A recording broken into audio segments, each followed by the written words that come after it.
There is a very beautiful story about a great saint called Dakshinamurthy Swamigal. His presence was such an intense presence, so powerful. He was from southern part of India, a very highly evolved, enlightened being. He was a Paramahamsa, means never used to wear clothes, always lived a life of freedom, no clothes, nothing, just he will sit in the forest under a banyan tree. Banyan tree was somehow associated with enlightened masters for quite a long time. I tried to dig out why the banyan tree is connected with enlightened masters. Still I am yet to come up with the mystical connection. Logically, I am not able to find out the reason, but from time immemorial, there is a deep connection between banyan tree and enlightened masters. That's one funny thing. He was sitting under the banyan tree. His presence used to be so intense. Such an intense presence, you can touch and see. You can touch and feel God in His presence. Neither you need to talk, nor he needs to talk. One of the court poet, each court will have a poet. In that country, one poet from the court, the official poet, sang 1,000 verses on that saint, saying that he is the greatest warrior. If you kill 1,000 elephants in the war, you will be given that title, the greatest warrior, and the 1,000 songs will be offered in praise of you.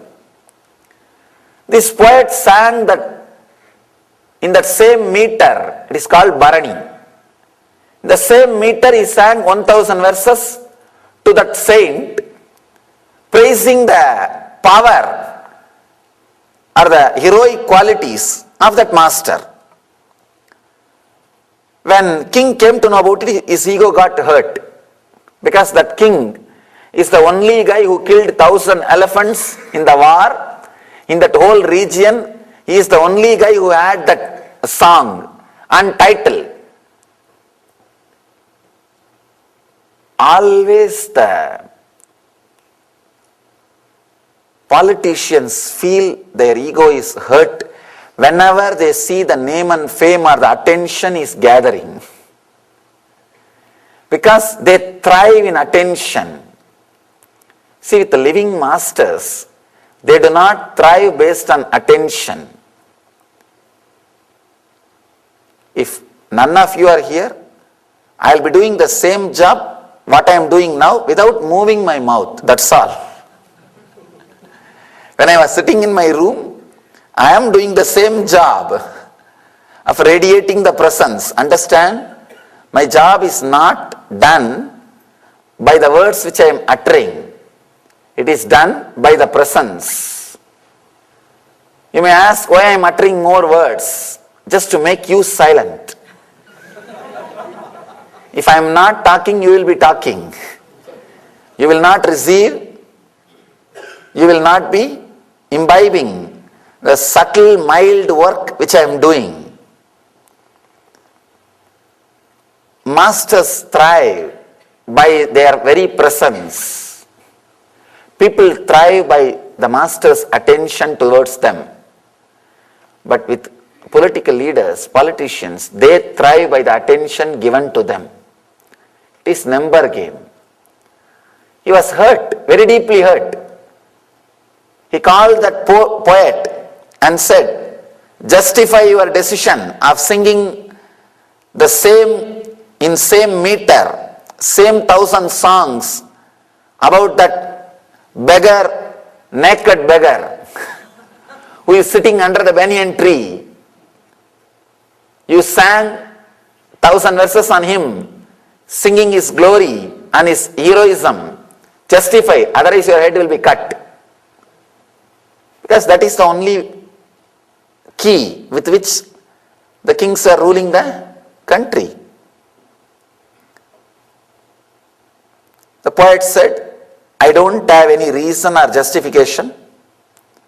You can kill me, I have no problem, because I achieved what can be achieved by the human mind and the human body. This body and mind, what maximum peak it can experience, it has experienced already by his presence. In his presence, I have experienced the peak which I can have through this body mind. So now there is no use by this body mind. If you want, you can separate them, you can destroy them, I have no problem. But I can tell you one thing, because I ate your food, I wanted to tell one word. If you have time or little patience, try going and sitting in his presence only once. That's all I am saying. Nothing else. This guy, this king, fortunately, even though he was caught by ego, he heard many stories about enlightened beings in the earlier times, in the young age. That is one great thing in India. One great thing in India. Sometimes you may have a mood swing, you may have ego, arrogance, depression, but always you know corner of your mind, heart, the existence of enlightened beings is true, an existence of higher conscious state is true. If you work, you can have it. That trust will be there in all Indians who lived inside the villages or the area where the tradition is alive. Because from the young age you will see hundreds of sadhus, the wandering mendicants, and you will hear hundreds of stories. You cannot escape or move away from the living spiritual tradition. Every street will have at least 2-3 temples. One beauty with the Vedic temples is they are not just educating organization, they are energy centers. They are energy centers. When you go and come back, you have some experience added to your being, not just words. No. It is not just the pulpit from where a preacher or a priest or a Swami can speak. He just speaks. No. It is an energy center. When you go in and come out, you carry something inside yourself. Something is added to you. Something is added to you.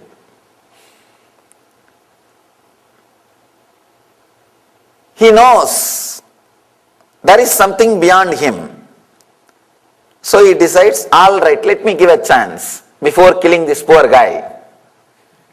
After all, it's a 1-hour journey. He goes there.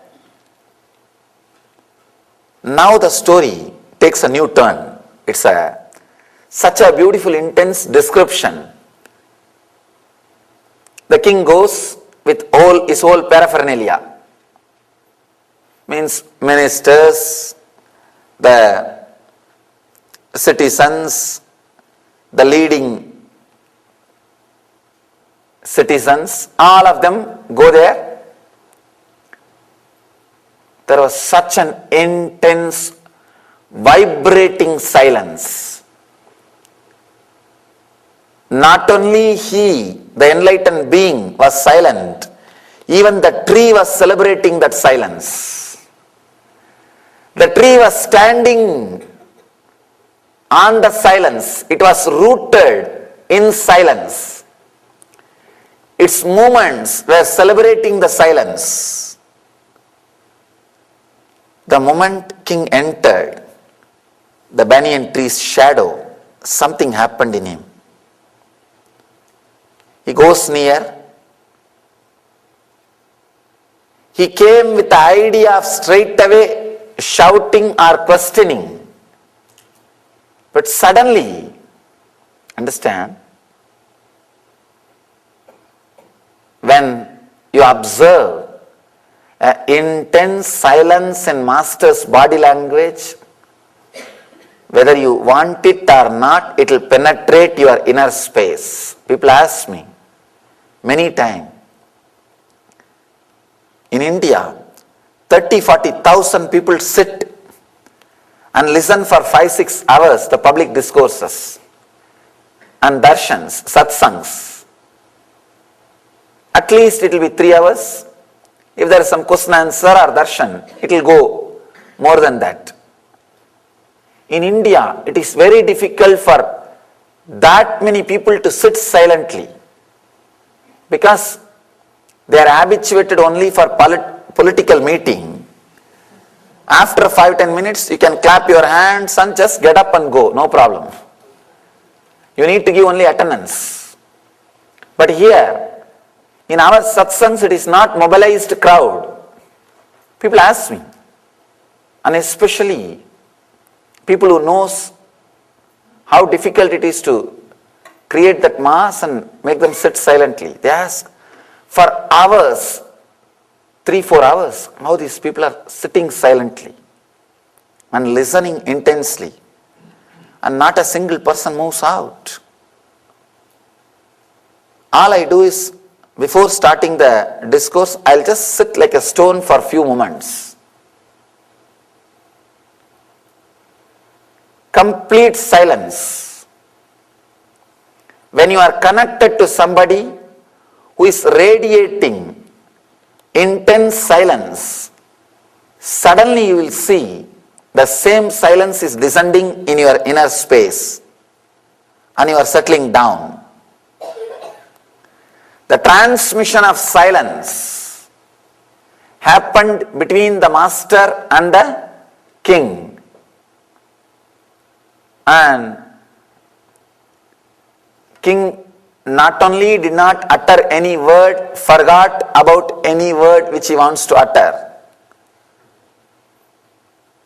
Just all he received is one nod by the master, indicating sit. He just moved the head, sit. King sat. Master did not even utter the word sit. He just moved the head, meaning sit. He just sat. Because king sat, the whole army sat, and master again resumed, entered into the silence. The silence was so intense, neither king wanted to break, nor he had the energy or guts to break. It continued for 1 hour, 2 hours, 1 day, second day. Of course, beyond logic, 1 week passed. 1 week over.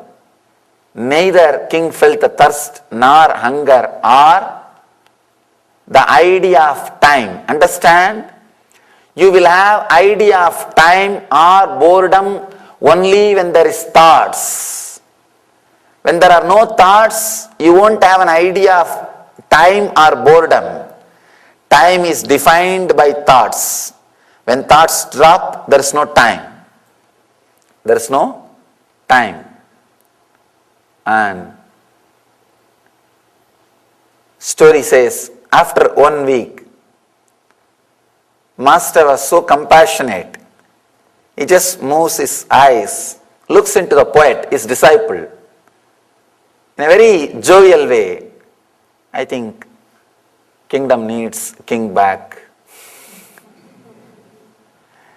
To take care of the kingdom, he has to be there. He smiles. Suddenly, all of them come back to that normal mind or mood. They realized 1 week passed. There was no thought, no communication, no food, no water, no sleep, deep fulfillment physically, mentally, and spiritually. Understand? If this is just a story, it would have been recorded because it happened. The king built a beautiful, huge temple again under this same banyan tree. We have a temple and a mutt near a place called Tiruvarur. It's called Dakshinamurthy Swamigal mutt. It is created by that king. Understand? Kings will not do anything unless it is their strong experience. It was such a strong experience. King turns and tells that poet, "Thank you for guiding me to him. Now all I wanted to tell you is 1,000 songs is too less for him. 1,000 is too less for him. Please add some more. Please add some more. Let you sing. I'll see that it is engraved in stone all over this temple. The whole thing is engraved on stone by the king all over the temple. That power, that intensity, that energy." Of course, the king was fortunate to have that experience. He was also intense to have that experience. When you are intense, even in the outer world, if you are intense, suddenly you will see you don't need too many words from master. Few words are enough. It leads to the experience.